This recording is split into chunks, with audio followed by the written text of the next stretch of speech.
नमस्कार दोस्तों, आप सभी का स्वागत है एलएसए राजस्थान की क्लासेज में। दोस्तों आज अपन बात करने वाले हैं न्यूट्रिशन के ऊपर।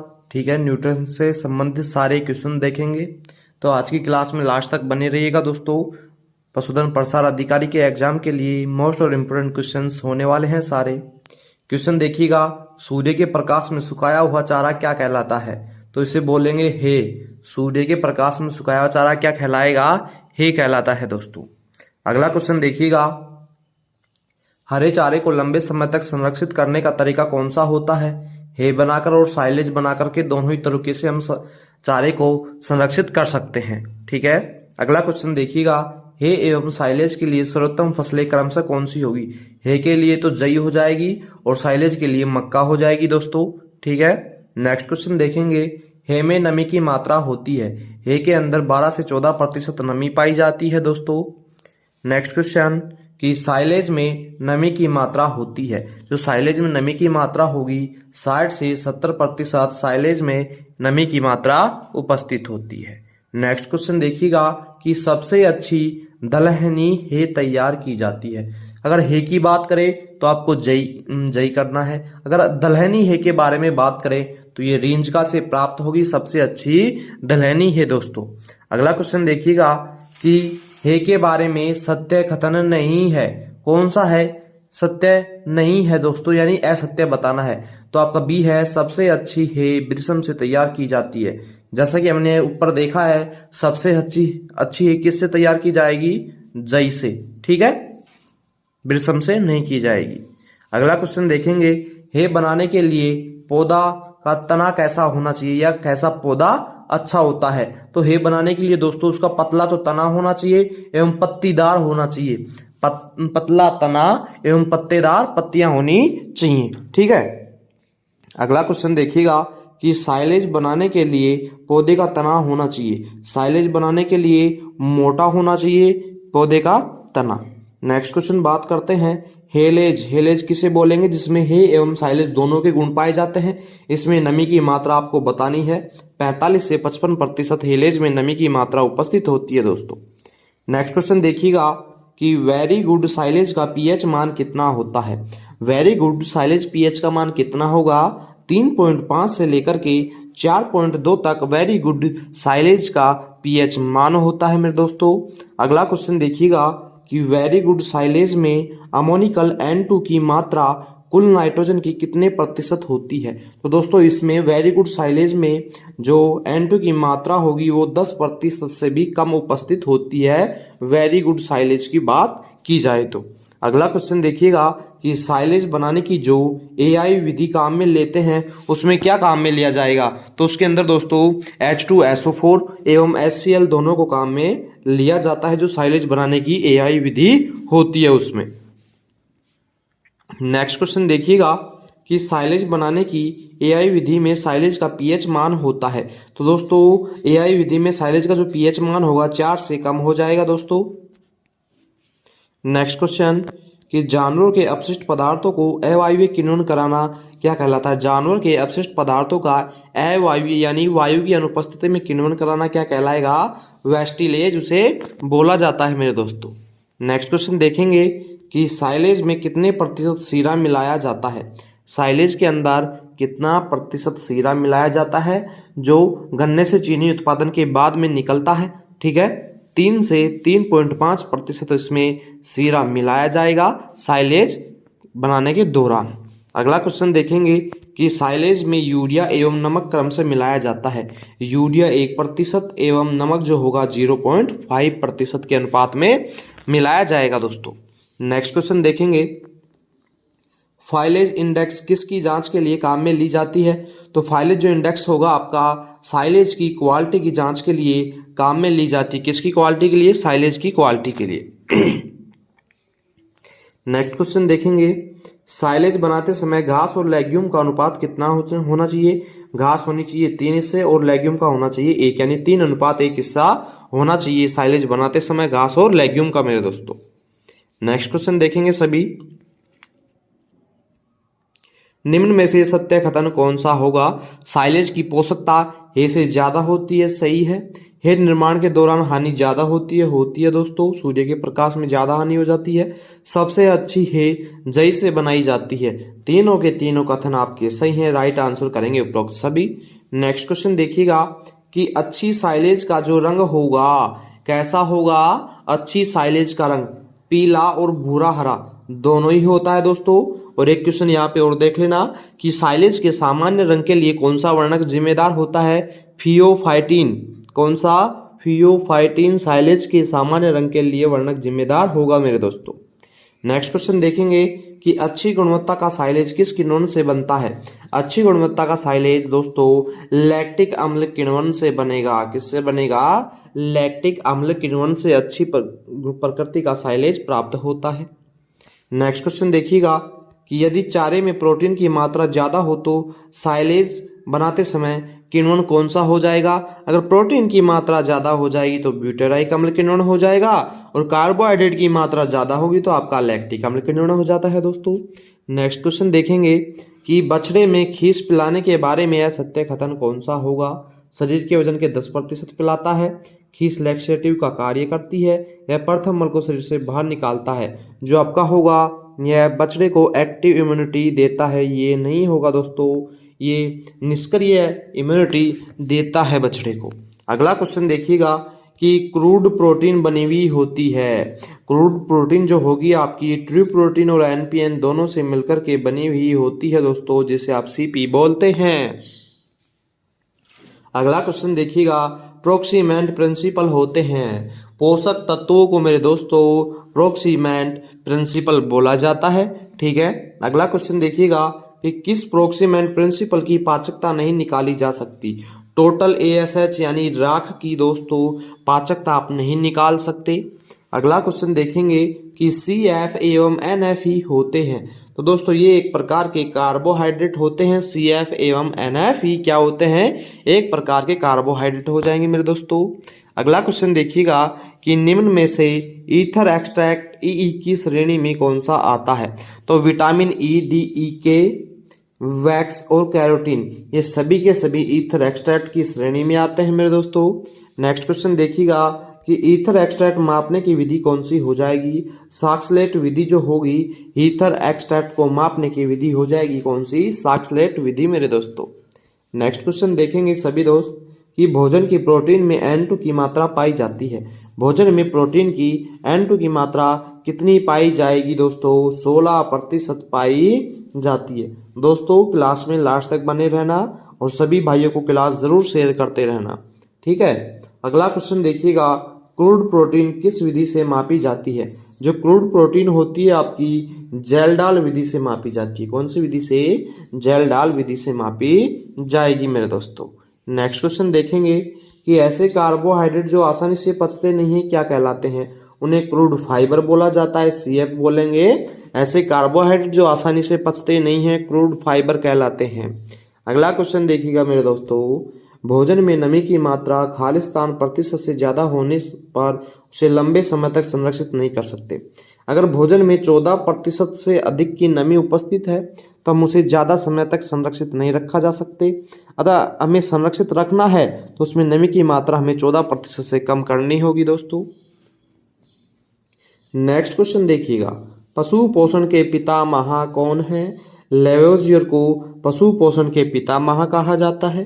ठीक है, अगला क्वेश्चन देखिएगा कि चारे में CF एवं TDN क्रमशः होता है।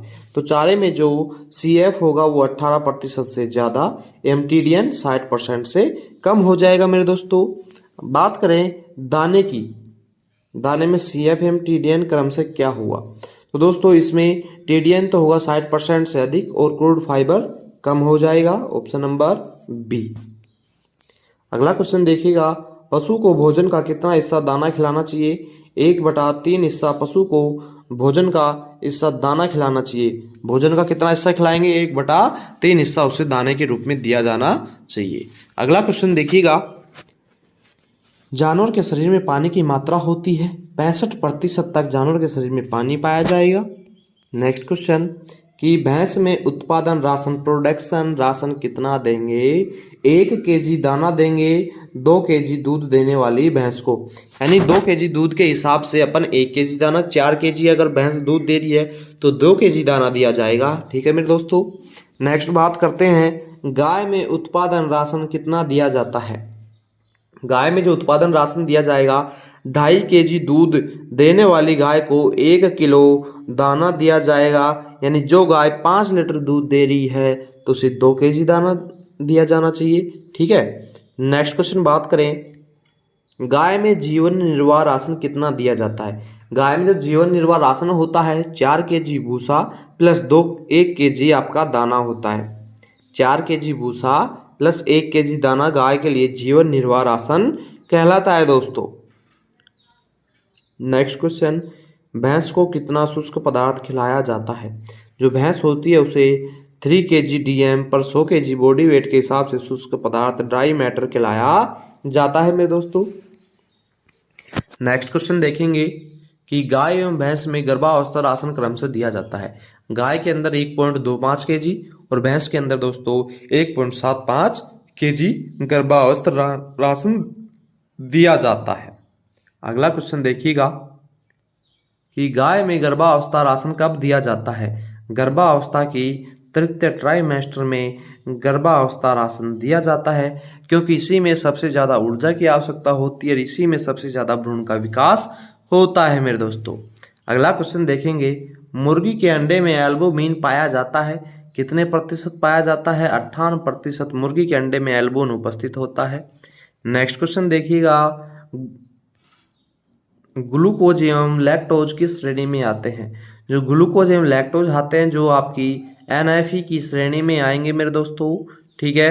नेक्स्ट क्वेश्चन देखिएगा कि प्रोक्सीमेंट प्रिंसिपल जिसे सीधे विश्लेषण से नहीं निकाला जा सकता। ऐसा कौन सा प्रोक्सीमेंट प्रिंसिपल है जिसे सीधे विश्लेषण से नहीं प्राप्त किया जा सकता। NFE हो जाएगा दोस्तों। अच्छा, अगला क्वेश्चन देखिएगा, क्रूड प्रोटीन निकालने का सही सूत्र कौन सा होगा। N2 की मात्रा गुणा 6.25 जो आपका मानक हो जाएगा, इससे गुणा कर देंगे तो क्रूड प्रोटीन आपकी निकल करके आ जाएगी मेरे दोस्तों। अगला क्वेश्चन देखिएगा, सीरा किस श्रेणी में आता है। जो सीरा आता है आपका कार्बोहाइड्रेट युक्त दाना आता है दोस्तों। किसकी श्रेणी में आता है। कार्बोहाइड्रेट युक्त दाने की श्रेणी में आ जाएगा। सरसों की खल बिनोला की खल किस श्रेणी में आते हैं।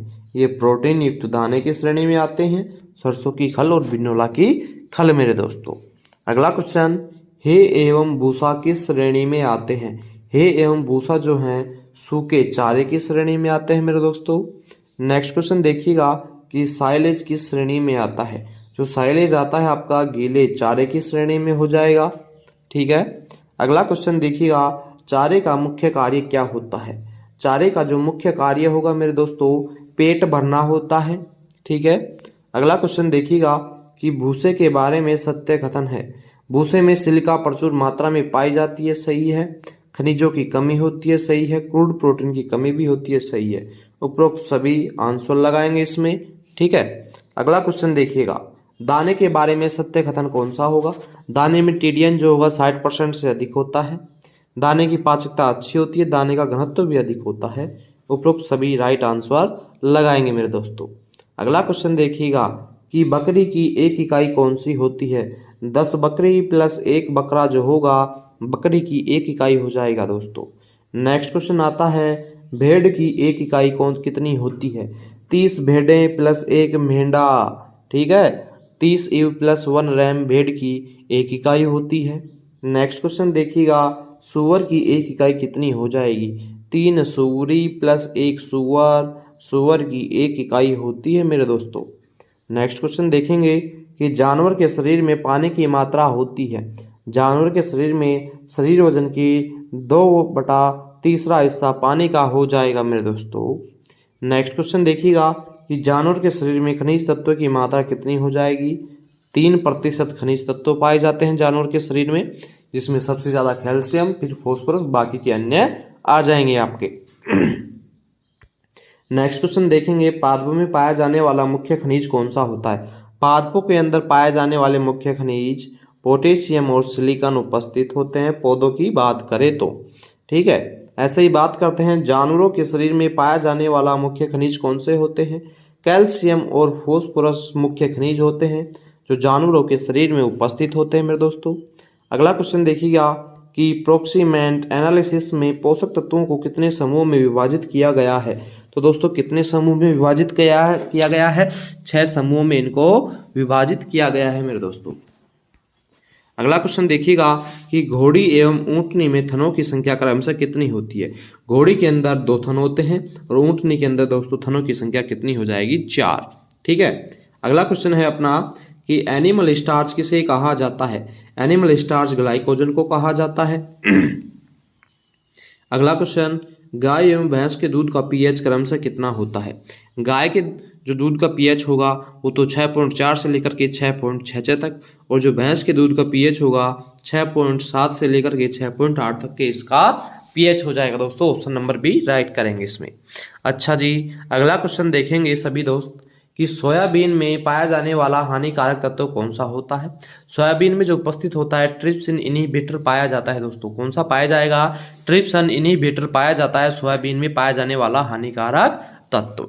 नेक्स्ट क्वेश्चन देखेंगे कि मूंगफली की खल में पाया जाने वाला हानिकारक तत्व कौन सा होता है?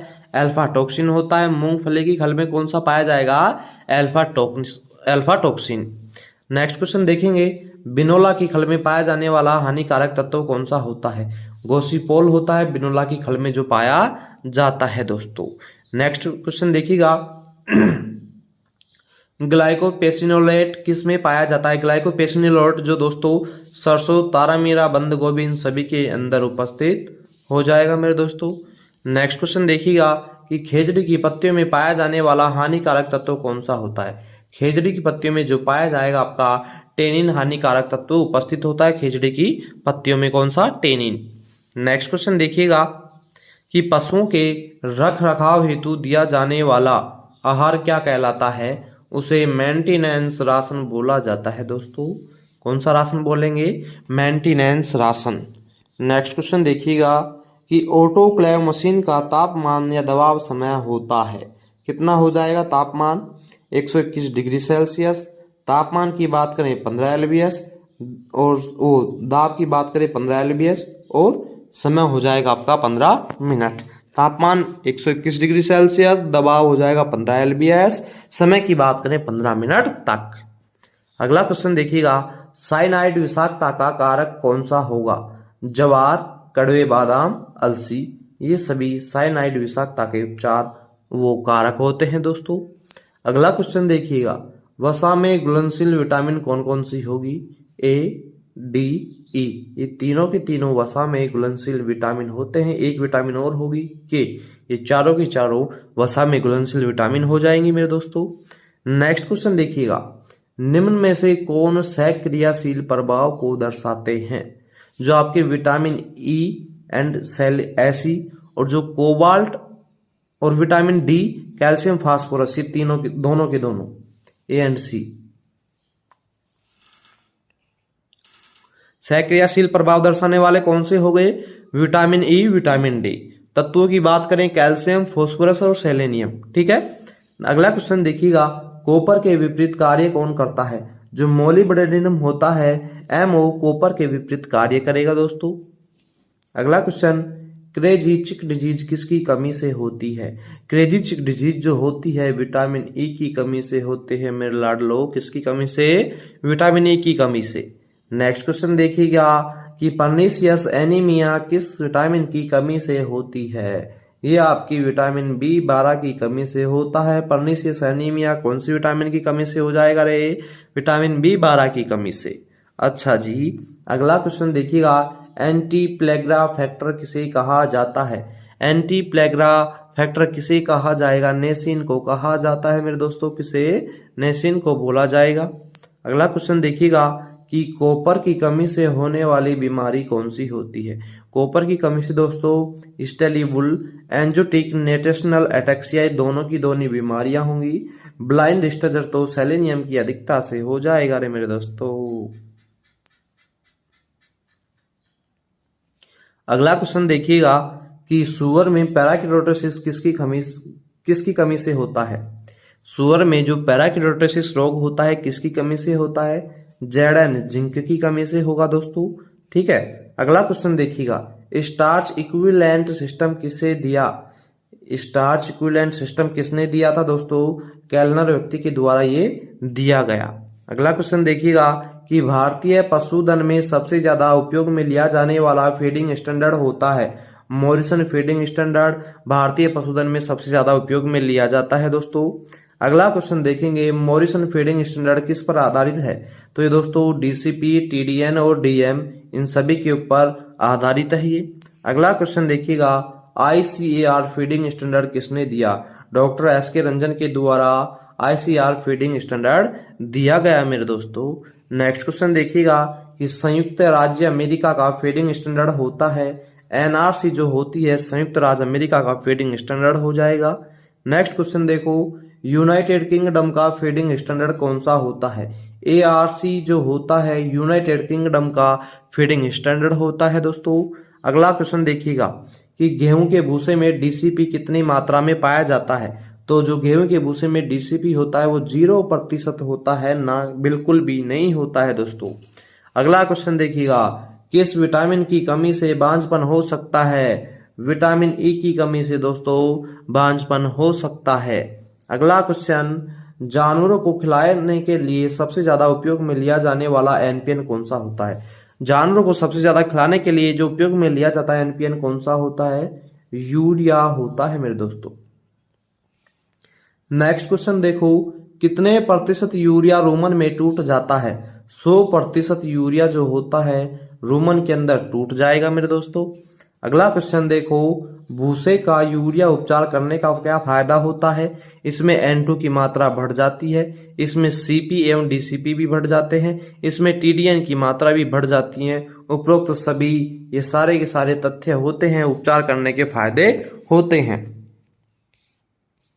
अगला क्वेश्चन देखेंगे, यूरिया में N2 की मात्रा पाई जाती है, यूरिया में नाइट्रोजन की मात्रा कितनी हो जाएगी? 46% मेरे दोस्तों। अगला क्वेश्चन देखिएगा कि रतौंधी रोग किसकी कमी से होता है? जो रतौंधी होगा आपका विटामिन ए की कमी से हो जाता है।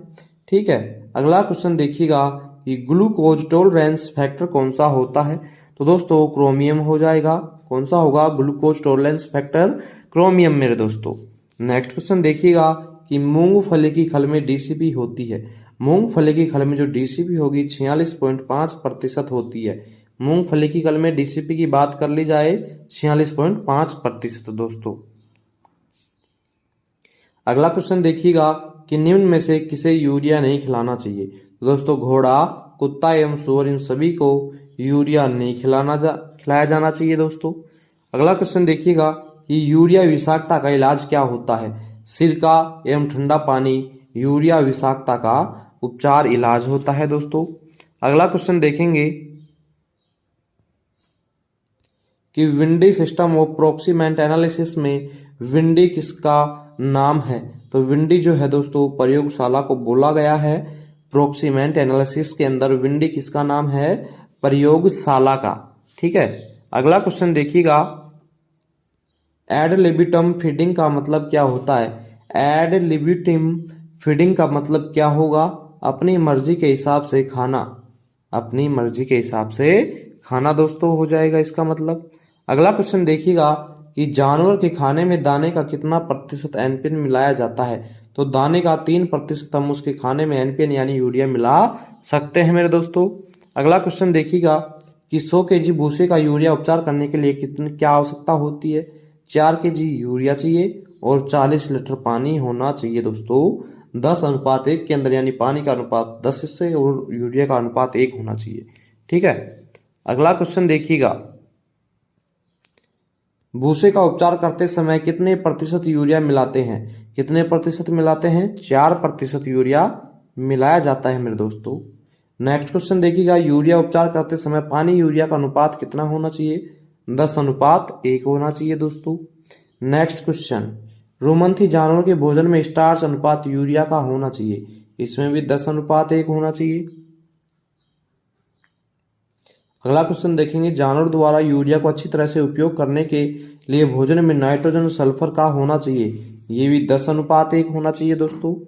नेक्स्ट क्वेश्चन देखिएगा कि जानवर के कुल राशन में शुष्क पदार्थ का कितना प्रतिशत यूरिया मिलाते हैं। 1% हिस्सा उसके शुष्क पदार्थ में मिलाया जाएगा यूरिया का। ठीक है, अगला क्वेश्चन देखिएगा कि सूखे चारे एवं गीले चारे का उपचार क्रमशः कितने प्रतिशत यूरिया मिलाकर के करेंगे। सूखे चारे का तो 4% एवं गीले चारे का 0.5% यूरिया मिलाकर के उपचार किया जाता है। अगला क्वेश्चन देखो, सामान्य भूसे की डीसीपी, टीडीएन एवं पाचकता क्रमशः होती है। डीसीपी की बात करें तो 0 हो जाएगी और टीडीएन की बात करें तो 40% एवं पाचकता होती है उसकी 46% मेरे दोस्तों। अगला क्वेश्चन देखिएगा, यूरिया उपचारित भूसे में डीसीपी, टीडीएन एवं पाचकता क्रमशः हो जाएगी। तो अगर यूरिया को उपचारित कर देंगे यानी भूसे को उपचारित कर दिया यूरिया से तो 5% डीसीपी आ जाएगी और जो आपका टीडीएन है वो 50% एवं पाचकता हो जाएगी उसकी 70% मेरे दोस्तों। नेक्स्ट क्वेश्चन देखिएगा, गेहूं के भूसे में डीसीपी, सीपी, टीडीएन क्रमशः होती है। 0, 3 एवं 40% इसका राइट आंसर होगा। ठीक है, अगला क्वेश्चन देखिएगा, रूमन का सामान्य टेम्परेचर एवं पीएच कितना होता है। तो 39 डिग्री सेल्सियस तो उसका तापमान हो जाएगा। पीएच की बात करें 6.5 से 6.8 तक उसकी पीएच हो जाएगी। ऑप्शन नंबर सी राइट करेंगे दोस्तों। अगला क्वेश्चन देखिएगा कि रूमन में जीवाणु की संख्या होती है 10⁻10 ml रूमन लिग्योर हो जाएगी दोस्तों। नेक्स्ट क्वेश्चन देखिएगा, रूमन में प्रोटोजोआ एवं फफूंदी की संख्या प्रति मिली रूमन द्रव्य में क्रमशः होती है 10⁻6 एवं 10⁻3 होती है। नेक्स्ट क्वेश्चन देखिएगा, रूमन में सूक्ष्म जीवों की संख्या का निर्धारण करता है। कौन करेगा? प्रोटोजोआ करता है मेरे दोस्तों। अगला क्वेश्चन डिफोनेशन कहलाता है। डिफोनेशन क्या कहलाएगा? रूमन से प्रोटोजोआ को हटना डिफोनेशन कहलाता है। अगला क्वेश्चन देखिएगा कि रूमन में मुख्यतः पाए जाने वाले जीवाणु होते हैं। ग्राम नेगेटिव जीवाणु पाए जाते हैं आमतौर से रूमन के अंदर। नेक्स्ट क्वेश्चन देखिएगा, किण्वन द्वारा बनी हुई गैसों को जानवर के शरीर से बाहर निकालना क्या कहलाएगा? र्यूरेशन, बफरिंग और ब्लीचिंग, ये सभी सही होंगे। इन सभी तीनों तरीके से निकाल सकते हैं। अगला क्वेश्चन देखिएगा, रूमिनल किण्वन से बनने वाली गैसों का सही अनुपात क्या होगा? CO2 अनुपात CH4 65:35 हो जाएगा दोस्तों। अगला क्वेश्चन, दुग्ध वसा निर्माण के लिए जिम्मेदार VFA कौन सा होता है? एसीटेट होता है जो दुग्ध वसा निर्माण के लिए जिम्मेदार VFA होता है दोस्तों। अगला क्वेश्चन, दुग्ध उत्पादन बढ़ाने के लिए जिम्मेदार VFA प्रोपियोनियोट हो जाएगा दोस्तों। कौन सा? प्रोपियोनेट। नेक्स्ट क्वेश्चन देखिएगा, एसीटेट, प्रोपियोनेट एवं ब्यूटाइरेट के एक अणु की पूर्णतः उपापचय के पश्चात कितनी ऊर्जा क्रमशः प्राप्त हो जाएगी? एसीटेट से 10 अणु, प्रोपियोनियोट से 17 अणु एवं ब्यूटाइरेट के एक अणु से 25 अणु ATP के मिलेंगे दोस्तों। ठीक है, 17 और 10, 17, 25। नेक्स्ट क्वेश्चन देखिएगा कि रूमन में किण्वन से बनने वाले VFA एसीटेट, प्रोपियोनेट, ब्यूटाइरेट का अनुपात कितना हो जाएगा? 65:20:10 हो जाएगा तो मेरे दोस्तों। अगला क्वेश्चन देखिएगा कि कार्ल फिस्टर टटर राशन कितना होता है? तो 19% DCP, 25% CP, 75% TDN हो जाएगा आपका कार्ल स्टार्टर राशन। अगला क्वेश्चन, निम्न में से कौन कीटोन बॉडी की श्रेणी में आता है? तो दोस्तों एसीटोन, बीटा हाइड्रोक्सी ब्यूटारेट और एसीटो एसिड, ये सभी के सभी जो होंगे आपके कीटोन बॉडी की श्रेणी में आ जाएंगे दोस्तों। अगला क्वेश्चन देखो कि ग्लूकोज के एक अणु के वायवीय एवं अवायवीय ऑक्सीकरण से क्रमशः कितनी ATP प्राप्त होती है? तो दोस्तों जो उसका वायवीय होगा उसमें तो 38 अणु और अवायवीय में 2 अणु प्राप्त होंगे। अगला क्वेश्चन देखिएगा, पालेमेटिक अणु के अम्ल के एक अणु के पूर्णतः ऑक्सीकरण से कितनी ATP मिलती है? 129 टोटल ATP मिलेगी। अगला क्वेश्चन, ग्लाइकोजन किसका उदाहरण होता है? ये पॉलीसैकेराइड का उदाहरण होता है ग्लाइकोजन आपका, जिससे आप एनिमल स्टार्च बोला करते हैं। नेक्स्ट क्वेश्चन, निम्न में से कौन हाई बाईपास प्रोटीन का उदाहरण हो जाएगा? मक्का और blood meal high bypass protein के उदाहरण हो जाएंगे दोस्तों। अगला क्वेश्चन देखेंगे, निम्न में से कौन NPN का उदाहरण है? यूरिया, नाइट्रेट, बायोटेट, ये सभी के सभी NPN के उदाहरण हो जाएंगे दोस्तों। अगला क्वेश्चन, रूमन के जीवाणु होते हैं रोमन के जो जीवाणु होते हैं अविकल्पी अवायवीय होते हैं मेरे दोस्तों। नेक्स्ट क्वेश्चन देखिएगा कि विटामिन डी का अग्रगामी पदार्थ कौन सा होता है। कोलेस्ट्रॉल जो होता है विटामिन डी का अग्रगामी पदार्थ हो जाएगा।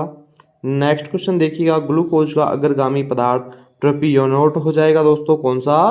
प्रोपियोनेट ग्लूकोज का अग्रगामी पदार्थ होता है। नेक्स्ट क्वेश्चन विटामिन सी किससे बनी हुई होती है। ये ग्लूकोज से बनती है विटामिन सी।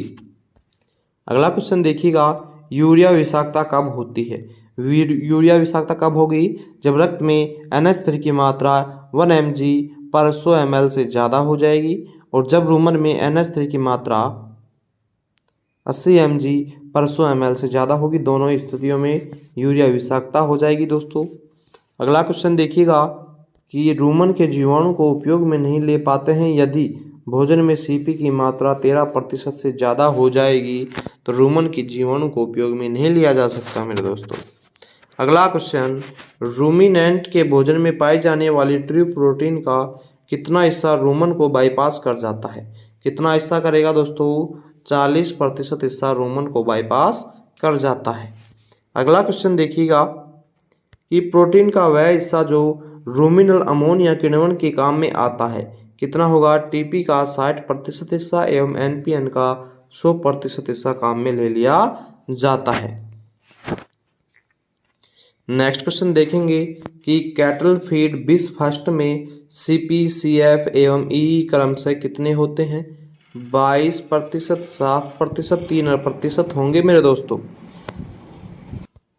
अगला क्वेश्चन देखिएगा कैटल फीड 20 सेकंड में CP, CF एवं E क्रम से कितना होता है?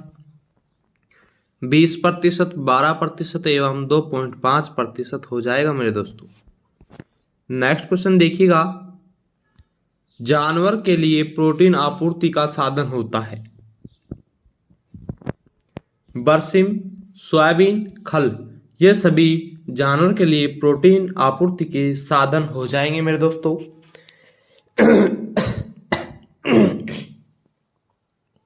अगला क्वेश्चन देखो जानवर के लिए कार्बोहाइड्रेट आपूर्ति का साधन होता है। सीरा, मक्का और गेहूं का चोकर ये सभी कार्बोहाइड्रेट की आपूर्ति के साधन होंगे। अगला क्वेश्चन देखिएगा कि भेड़ में फ्लूसिंग के बारे में सत्य कथन कौन सा होगा। प्रजनन मौसम शुरू होने के 2 से 3 सप्ताह पहले दिया जाता है, सही है। भेड़ में मल्टीपल ओव्यूलेशन कराता है, ये भी सही है।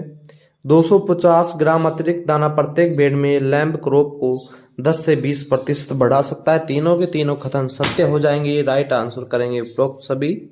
ठीक है। अगला क्वेश्चन देखेंगे मेरे दोस्तों कि भेड़ में स्टेमिंग अप के बारे में सत्य कथन कौन सा होगा। गर्भावस्था के अंतिम 6 से 8 सप्ताह में दिया जाता है, सही है। यह जीवित बच्चे पैदा होने वाले मेमनों की संख्या बढ़ा देता है, ये भी सही है। यह प्रसव के पश्चात दुग्ध उत्पादन को बढ़ाता है। तीनों को तीनों कथन इसमें भी सही होंगे मेरे लाडलो। डी करेंगे डी। अच्छा जी अगला क्वेश्चन देखिएगा स्टेमिंग अप राशन में DCP एवं TDN क्रम से कितना हो जाएगा।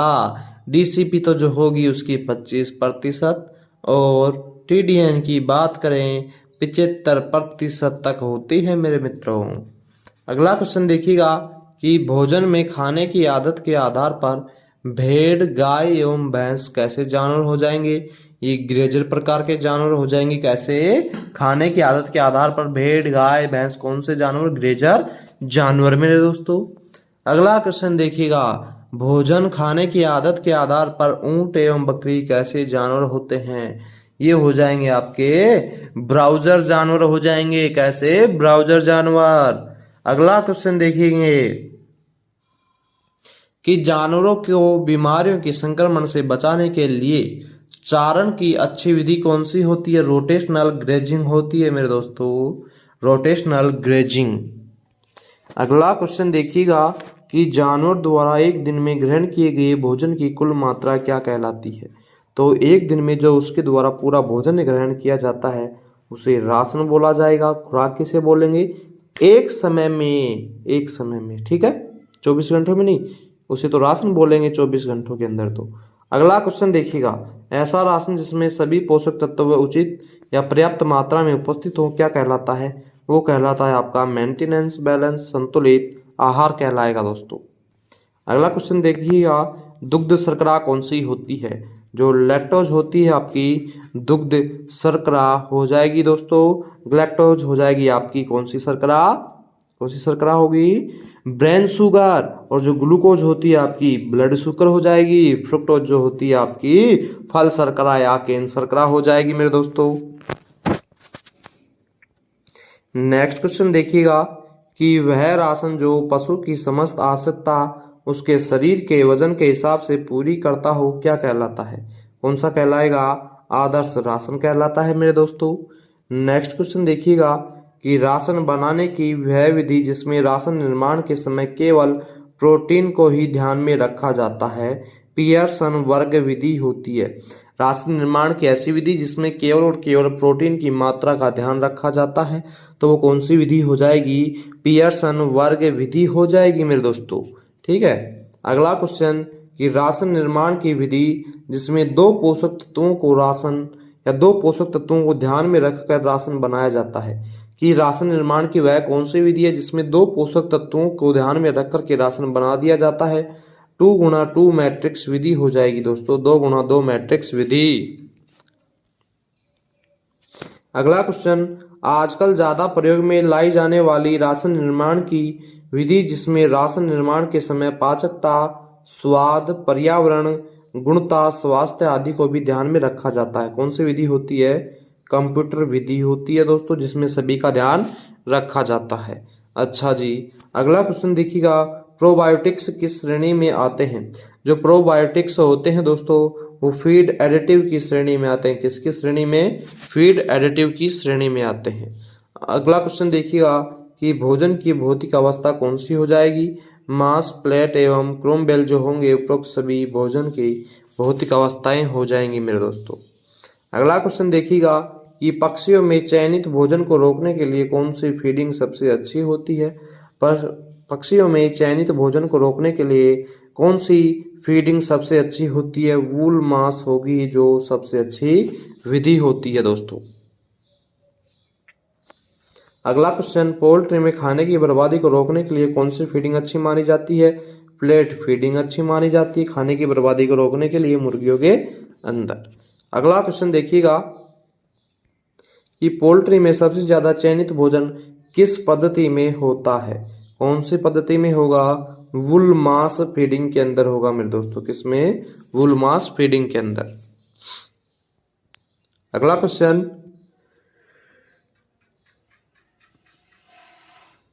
प्रोबायोटिक हैं।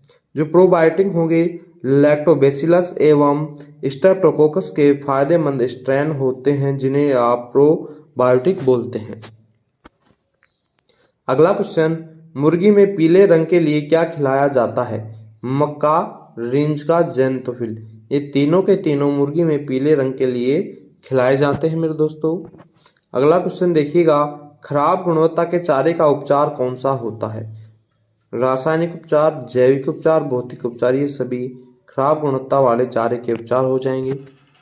नेक्स्ट क्वेश्चन देखिएगा कि भूसे का भौतिक उपचार कौन सा होता है? भूसे को भुगेना, उसकी कुटाई करना एवं विकिरण के द्वारा, ये सभी भूसे के भौतिक उपचार हो जाएंगे, फिजिकल ट्रीटमेंट। अगला क्वेश्चन, चारे का रासायनिक उपचार कौन सा होगा? कास्टिक सोडा, अमोनिया, सादा नमक, ये सभी रासायनिक उपचार की श्रेणी में आते हैं चारे के में।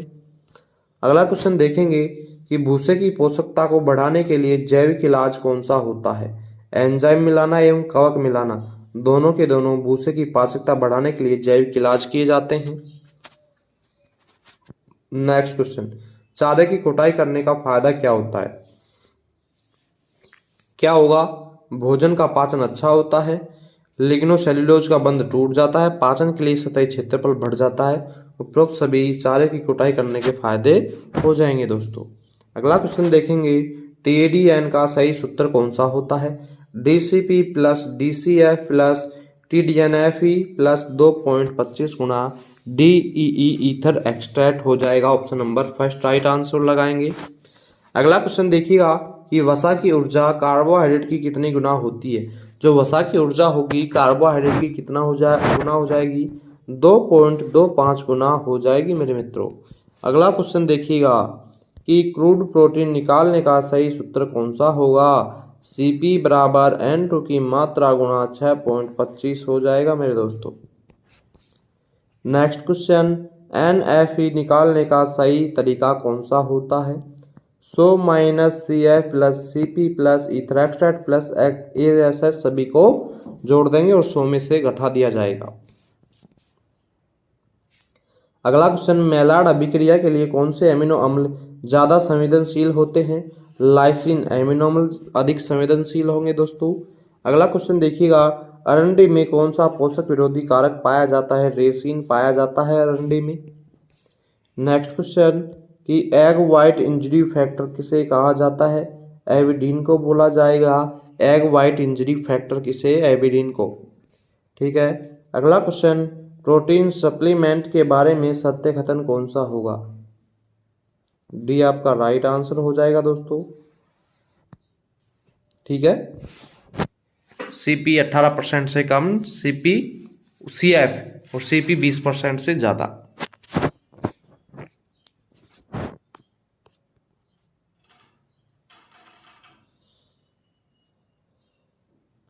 अगला क्वेश्चन देखेंगे, साइनाइड विषाक्तता का इलाज कौन सा होता है।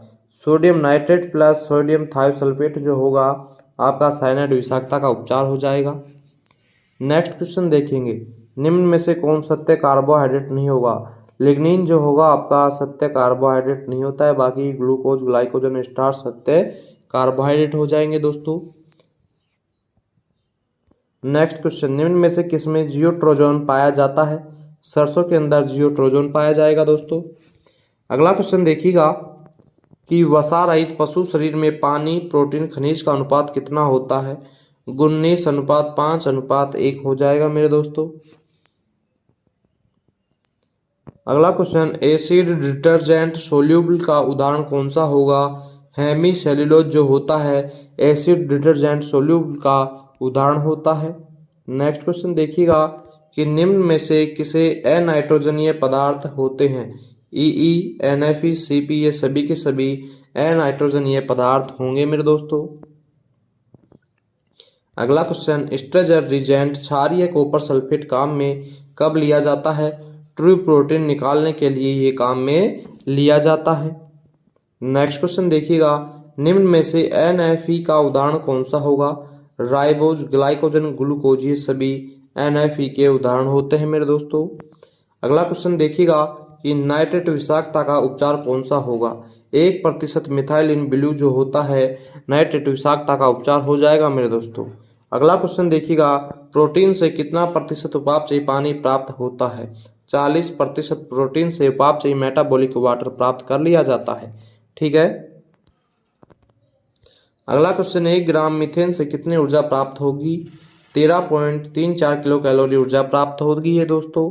ठीक है। नेक्स्ट क्वेश्चन देखिएगा कि जानवरों में मीथेन के रूप में कितने प्रतिशत सकल ऊर्जा का ह्रास होता है। 7% ऊर्जा का ह्रास होता है दोस्तों। नेक्स्ट क्वेश्चन देखिएगा कि रुमंथी जानवरों में सकल ऊर्जा का कितना प्रतिशत पेशाब के रूप में ह्रास हो जाता है। 5% ह्रास हो जाता है दोस्तों। अगला क्वेश्चन देखिएगा कि 1 ग्राम वसा से कितनी PFE ऊर्जा प्राप्त होती है। 9 किलो कैलोरी ऊर्जा प्राप्त होती है दोस्तों। नेक्स्ट क्वेश्चन देखिएगा कि निम्न में से डाइसैकेराइड का उदाहरण नहीं है। रेफिनोज जो होता है डाइसैकेराइड का उदाहरण नहीं होगा दोस्तों। अगला क्वेश्चन देखिएगा, रुमंथी जानवरों में कार्बोहाइड्रेट पाचन का अंतिम उत्पाद कौन सा होता है। आप सभी को पता होगा VFA कार्बोहाइड्रेट का अंतिम उत्पाद होता है। नेक्स्ट क्वेश्चन, भेड़ में आवश्यक एमिनो अम्ल मिथ्योनिक हो जाएगा दोस्तों। मैथ्योनिक जो होगा भेड़ में आवश्यक एमिनो अम्ल होता है। अगला क्वेश्चन कि कार्बनिक एनहाइड्रेज एंजाइम में कौन सी धातु पाई जाती है। कार्बनिक एनहाइड्रेज एंजाइम में दोस्तों जिंक Zn उपस्थित होती है। अगला क्वेश्चन देखिएगा, अपनी ही प्रजाति के जीवों को खाना क्या कहलाता है। कैनाबलिज्म कहलाता है दोस्तों। अपनी ही जाति के जीवों को खाना कैनाबलिज्म कहलाएगा। अगला क्वेश्चन कि कैप्रोफेजिया किस जानवर में देखने को मिलती है। यह खरगोश के अंदर मिलती है कि रात के अंदर त्यागे हुए मुलायम मल को खाना। अगला क्वेश्चन देखेंगे कि ग्लूटाथ्रियोनिन पेरोक्सीडेज एंजाइम में किसकी धातु पाई जाती है। इसके अंदर दोस्तों सेलेनियम एसिड की धातु पाई जाती है। ठीक है। अगला क्वेश्चन, कम गुणवत्ता वाले चारे के जैविक उपचार में कौन सा एंजाइम काम में लेते हैं। कौन सा एंजाइम काम में लेंगे मेरे दोस्तों, सेलुलोज एंजाइम काम में लिया जाएगा। ठीक है। नेक्स्ट क्वेश्चन देखिएगा कि विटामिन जिनमें सल्फर पाया जाता है, बायोटिन एवं थायमिन के अंदर दोस्तों सल्फर उपस्थित होता है। नेक्स्ट क्वेश्चन देखिएगा कि ब्रैकनफेन में पाया जाने वाला पोषक विरोधी तत्व कौन सा होता है। थायमिनेज हो जाएगा, थायमिनेज। ठीक है। अगला क्वेश्चन देखिएगा कि स्वीट क्लोवर में पाया जाने वाला पोषक विरोधी कारक कौन सा होगा। डिकोमरल होगा दोस्तों। अगला question, anti egg white injury factor किसे कहते हैं। बायोटिन को बोला जाता है। अगला और लास्ट क्वेश्चन देखिएगा दोस्तों कि गवार मील में पाया जाने वाला पोषक विरोधी कारक कौन सा होता है। गम जो होता है गवार एवं मील में पाया जाने वाला पोषक विरोधी तत्व होता है, कारक होगा। तो दोस्तों ये कुछ क्वेश्चंस थे पशुधन प्रसार अधिकारी की सहायता से, महत्वपूर्ण प्रश्न। तो अगर आपको अच्छे लगे हों तो क्लास को आपने सभी भाइयों के पास में शेयर करना। चैनल को अभी तक सब्सक्राइब नहीं किया है तो एलएससी राजस्थान को सब्सक्राइब कर लेना। और हमारा एप्लीकेशन श्री श्याम क्लासेज आपने अभी तक डाउनलोड नहीं किया है तो वो जरूर डाउनलोड करें और वहाँ से क्वेश्चन बैंक दे करके अपनी लेकर के प्रैक्टिस अच्छी करें मेरे दोस्तों।